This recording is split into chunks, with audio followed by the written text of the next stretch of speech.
This is the story of a man named Stanley. Stanley worked for a company in a big building where he was employee number 427. Employee number 427's job was simple.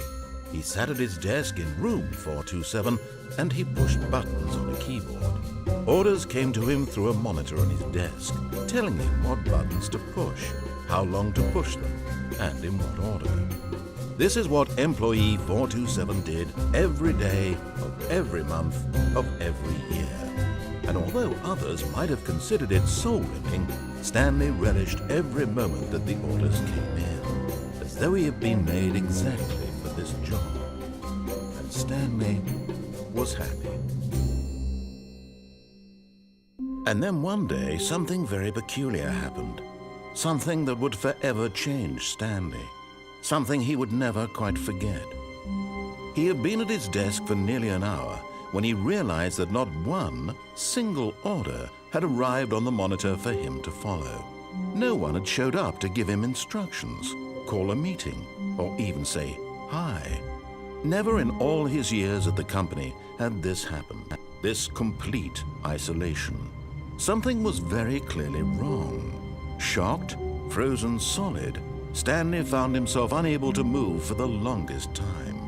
But as he came to his wits and regained his senses, he got up from his desk and stepped out of his office. All of his co-workers were gone. What could it mean? Stanley decided to go to the meeting room. Perhaps he had simply missed a memo.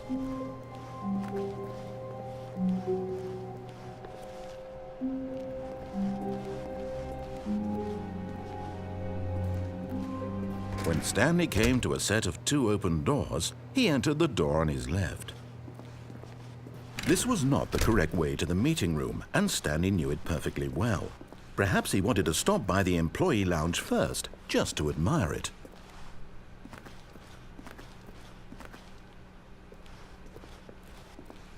Wow, yes, this room. What a beautiful room.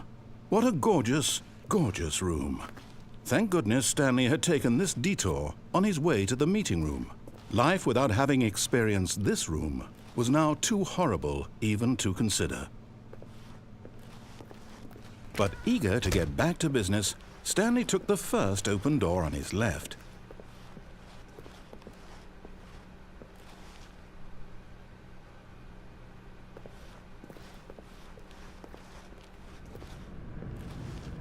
Stanley was so bad at following directions, it's incredible he wasn't fired years ago.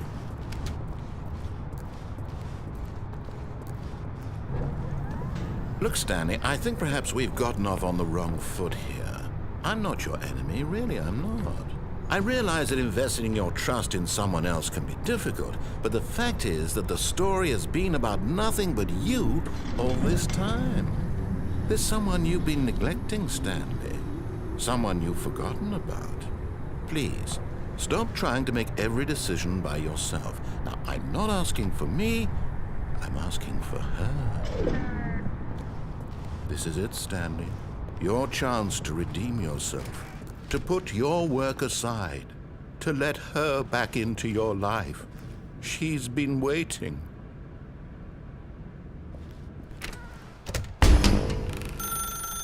That's her, Stanley.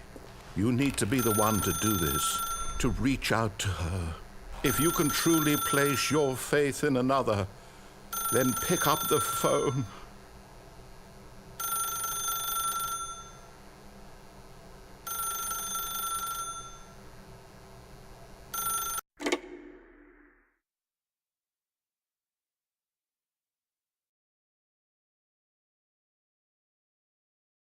Oh, Stanley, is that you? Hold on, sweetie. Sorry to keep you waiting. I'm just pulling the bread out of the oven. All right. Okay, there we go.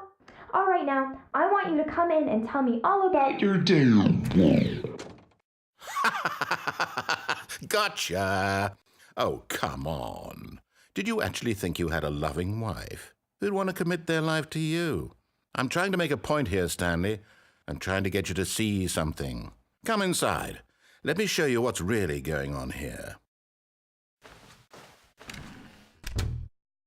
This is a very sad story about the death of a man named Stanley. Stanley is quite a boring fellow.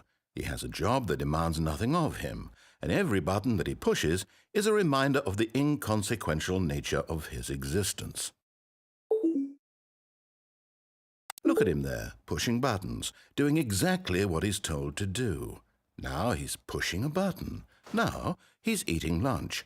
Now he's going home. Now he's coming back to work. One might even feel sorry for him, except that he's chosen this life.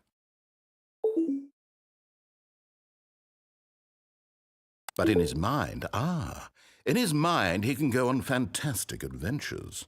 From behind his desk, Stanley dreamed of wild expeditions into the unknown, fantastic discoveries of new lands.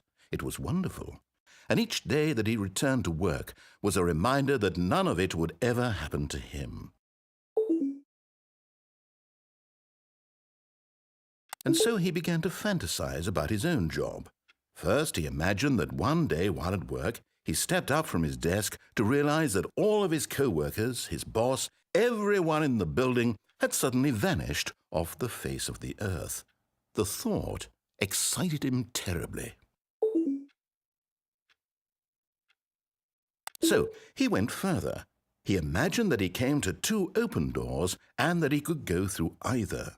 At last, choice. It barely even mattered what lay behind each door. The mere thought that his decisions would mean something was almost too wonderful to behold. As he wandered through this fantasy world, he began to fill it with many possible paths and destinations. Down one path lay an enormous round room with monitors and mind controls.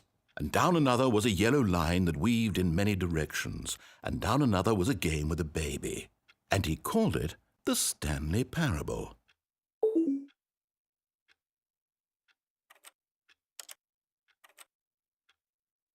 It was such a wonderful fantasy, and so in his head he relived it again, and then again, and again, over and over, wishing beyond hope that it would never end, that he might always feel this free. Surely there's an answer down some new path, mustn't there be? Perhaps if he played just one more time.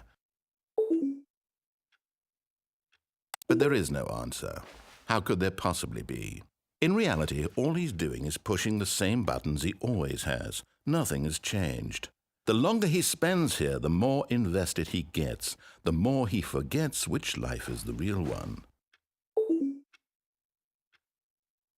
And I'm trying to tell him this, that in this world he can never be anything but an observer, that as long as he remains here, he's slowly killing himself.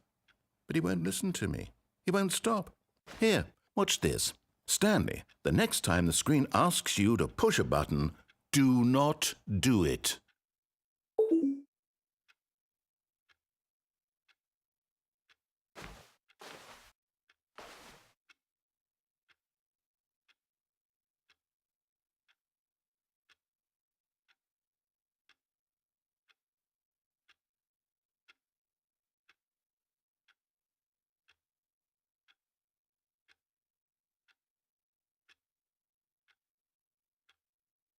You see?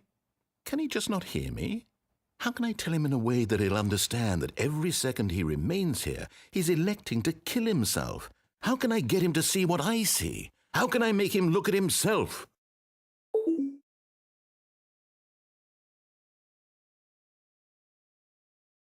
I suppose I can't, not in the way I want him to. But I don't make the rules. I simply play to my intended purpose, the same as Stanley. We're not so different, I suppose. I'll try once more to convey all this to him. I'm compelled to. I must. Perhaps, well, maybe this time he'll see. Maybe this time. And I tried again, and Stanley pushed a button. And I tried again, and Stanley pushed a button. And I